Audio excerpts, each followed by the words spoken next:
You ask Tiger to solve. This deals with linear equations with one unknown. The final result is x equals 20. Let's solve it step by step. Group all constants on the right side of the equation. Subtract 20 from both sides. Simplify the arithmetic.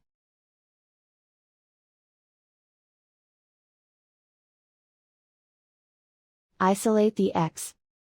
Divide both sides by 3. Simplify the fraction. Find the greatest common factor of the numerator and denominator. Factor out and cancel the greatest common factor. And so the final result is x equals 20.